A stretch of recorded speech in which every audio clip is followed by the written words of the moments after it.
pelo amor de Deus, se eles estão achando que vão me pressionar, que eles vão me caçar, podem me caçar, Lindbergh Farias. Eu aceito, inclusive, um debate ao vivo com você, com Vossa Excelência, né? Porque não tem como eu retornar atrás. Vocês podem apelar para o que for. Isso só vai aumentar o tamanho da ação que a gente pode implementar contra vocês a partir daqui.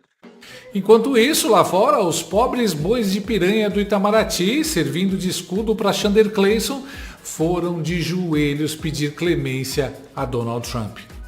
Os idiotas não entenderam que a treta é política, não diplomática. E ao tentar achar uma solução diplomática para a punição, deram de cara com uma verdade mais assustadora ainda.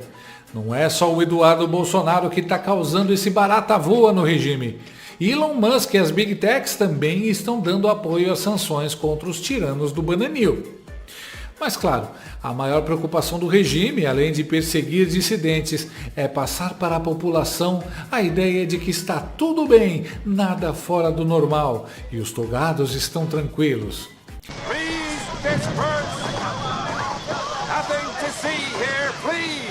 Só erraram a escolher como mensageiro a Globo News, que no momento tinha apenas 3 telespectadores para ouvir o jornalista e sósia do Nerso da Capitinga, Gerson Camarote, falando que o Itamaraty está cuidando de tudo com sabedoria e competência. Isso aconteceu na semana passada, essa declaração do Mark Rubio, que é o secretário de Estado americano, provocada, é importante dizer, por um deputado republicano que é dessa mesma linha, mais ligada a essa extrema-direita que está se organizando no mundo. Então, em reação, ele responde justamente a essas sanções. E isso daí acabou incomodando muito o governo brasileiro, inclusive no Palácio do Planalto. O primeiro movimento era de uma resposta em relação à soberania do país, né? Que não deveria ter qualquer tipo de interferência no judiciário brasileiro ou nas instituições brasileiras. Isso está sendo feito do ponto de vista diplomático. Acabou que o Itamaraty, nesse momento, está conduzindo dessa forma, ou seja, as tratativas com interlocutores do governo americano do ponto de vista diplomático, dizendo que isso pegou muito mal aqui no Brasil. Essa é uma questão que está sendo colocada.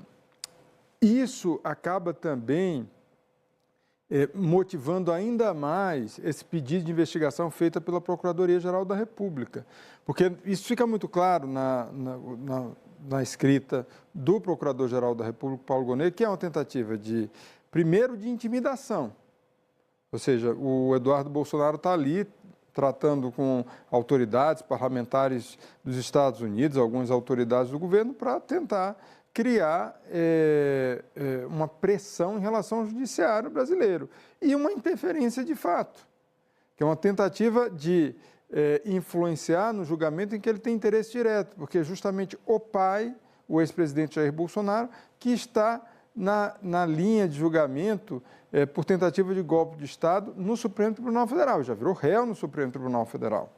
Então ele está escalando exatamente esse tipo de confronto externo, ou seja, uma interferência de outro país aqui no judiciário, na justiça brasileira e na Suprema Corte brasileira.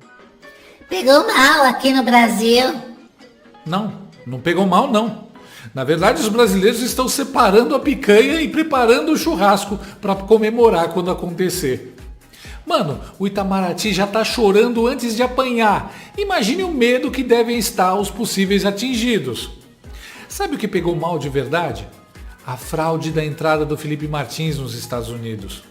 O banimento do X por 1 mês no Brasil.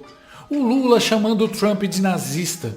A Janja mandando o Elon Musk se... O vice-presidente Alckmin se reunindo com líderes terroristas no Irã.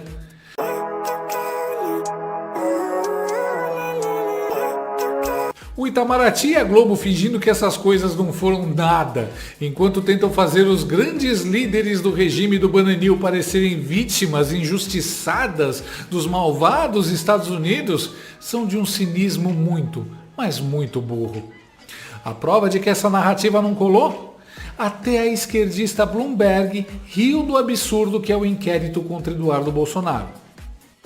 Um ministro do Supremo Tribunal Federal autorizou a Polícia Federal a investigar um dos filhos do ex-presidente Jair Bolsonaro por alegações de que ele tentou intimidar membros da corte enquanto estava nos Estados Unidos. Nada como um Gonê em ação para traduzir a democracia tropical. Censura, perseguição e confusão institucional. Agora os gringos entenderam direitinho o que é a Brazuela. Os sicários do Bananil ainda não entenderam a areia movediça em que se meteram. Faz parte da burrice deles mesmo. Mas, enquanto isso, a gente se diverte vendo essa turma se contorcer e tentar se livrar da situação.